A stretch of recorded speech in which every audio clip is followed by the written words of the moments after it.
அண்மை செய்தியாக பார்த்துள்ளோம். மேகதாது விவகாரம் தொடர்பாக பிரதமருக்கு முதலமைச்சர் விஜய் கடிதம் எழுதியிருக்கிறார். அண்மை செய்தியாக பார்த்துள்ளோம். அவர்களோடு இணைகிறார் செய்தியாளர் ஜெரி. வணக்கம். மேகதாது அணை கட்டுவது எதிர்ப்பு தெரிவித்து முதலமைச்சர் விஜய் கடிதம் எழுதியிருக்காரு. அந்த கடிதத்தில் என்னென்ன விஷயங்களை குறிப்பிட்டு எழுதியிருக்காரு? முழு விவரம். வணக்கம். மேகதாது அணை விவகாரம் தொடர்பாக இந்திய பிரதமர் நரேந்திர மோடிக்கு தமிழ்நாடு முதலமைச்சர் விஜய் கடிதம் எழுதியிருக்கிறார்.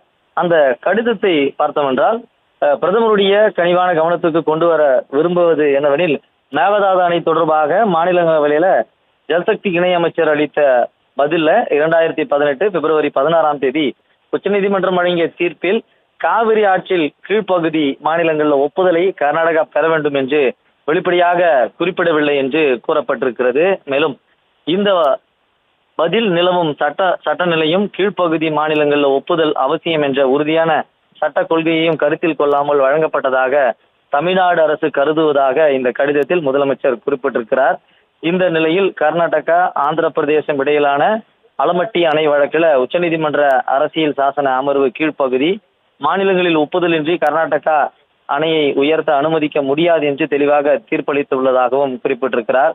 மேலும் காவிரி நீர் தீர்ப்பாயத்தில் இறுதி தீர்ப்பை உச்சநீதிமன்றம் உறுதி செய்துள்ளது. அந்த தீர்ப்பின்படி ஒவ்வொரு மாநிலமும் தன் எல்லைக்குள் நீரை ஒழுங்குபடுத்தும் அதிகாரம் பெற்றிருந்தாலும் அது தீர்ப்பாய உத்தரவுக்கு முரணாக இருக்கக்கூடாது என்றும் அறிவுறுத்தியிருக்கிறார். மேலும் கேரளாவின் பாம்பார் நீர்மின் திட்டம் தொடர்பாக வழக்கிலும் வெறும் 0.1 TMC நீர் பயன்படுத்தும் திட்டமாக இருந்த போதிலும் கீழ்ப்பகுதியில் உள்ள தமிழ்நாட்டின் பாசனத்துக்கு பாதிப்பு ஏற்படாத வகையில் இரு மாநிலங்களும் இணைந்து நீர் திறப்பு அட்டவணையை முடிவு செய்ய வேண்டும் என்று தீர்ப்பாயம் கூறியுள்ளது.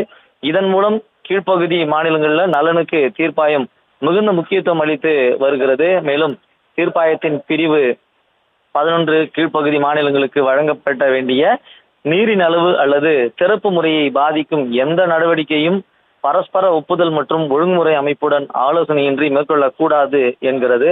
தீர்ப்பாய உத்தரவில் மாற்றம் செய்ய வேண்டுமானால் அனைத்து மாநிலங்களின் ஒப்புதல் அவசியம் என குறிப்பிடுவதாகவும் முதலமைச்சர் குறிப்பிட்டிருக்கிறார். எனவே மேகதாது திட்டத்தை வெறும் பொறியியல் திட்டமாக மட்டும் கருத முடியாது. அதன் சட்டப்பூர்வ தன்மை பின்வரும் அம்சங்கள்ல அடிப்படையில் முதலில் ஆய்வு செய்ய வேண்டும் என்று தமிழ்நாடு அரசு அறிவுறுத்தியிருக்கிறது. மேலும் காவிரி நீர் தீர்ப்பாயத்தினுடைய இறுதி தீர்ப்பு 2018 பிப்ரவரி 16 உச்சநீதிமன்ற தீர்ப்பு மற்றும் கீழ்ப்பகுதி மாநிலங்களுடைய உரிமைகள், மேலும் 2019 கர்நாடகா சமர்ப்பித்த விரிவான திட்ட அறிக்கை தீர்ப்பாய உத்தரவு மற்றும் நடைமுறைகளுக்கு இணங்க திருத்தம் செய்யுமாறு மத்திய நீர்வள ஆணையம் திருப்பி அனுப்பியிருப்பதும் தீர்ப்பாய உத்தரவின் பின்பற்றும் கட்டாயமானது என நிரூபிக்கிறது என்றும் குறிப்பிட்டிருக்கிறார்.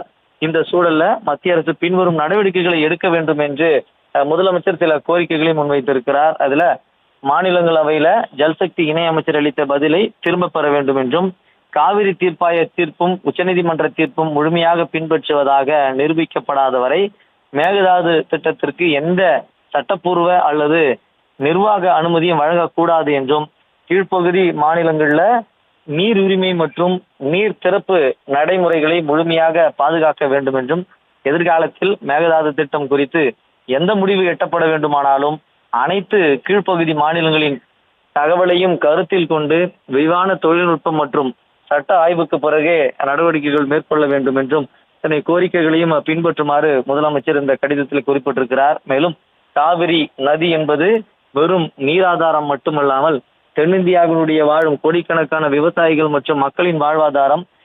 தீர்ப்பாயத்தினுடைய இறுதி உத்தரவு உச்சநீதிமன்ற தீர்ப்பு பாதுகாக்குவது மாநிலங்களுக்கு இடையேயான நதிநீர் பிரச்சனைகளில் அரசியலமைப்பு சட்டத்தின் மீது நம்பிக்கையை நிலைநாட்டுவதற்கு இன்றியமையாதது என்றும் குறிப்பிட்டிருக்கிறார்.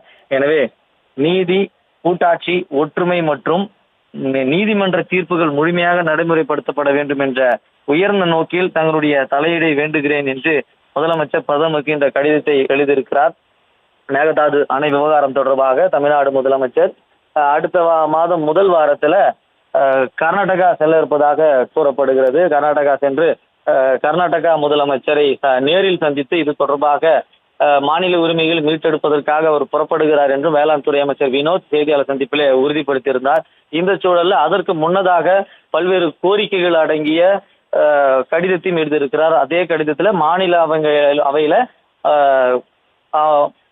எழுப்பப்படுகிற பல்வேறு பிரச்சனைகள் தொடர்பாக, அதாவது இந்த மேகதாது தொடர்பான பல்வேறு விஷயங்களையும் அறிவுறுத்தியிருக்கிறார். இந்த சூழலை தான் ஆந்திர பிரதேசம் இடையிலான அலமட்டி அணை வழக்கையும் மேற்கோள் காட்டி இந்த கடிதத்தை பிரதமருக்கு எழுதியிருக்கிறார்.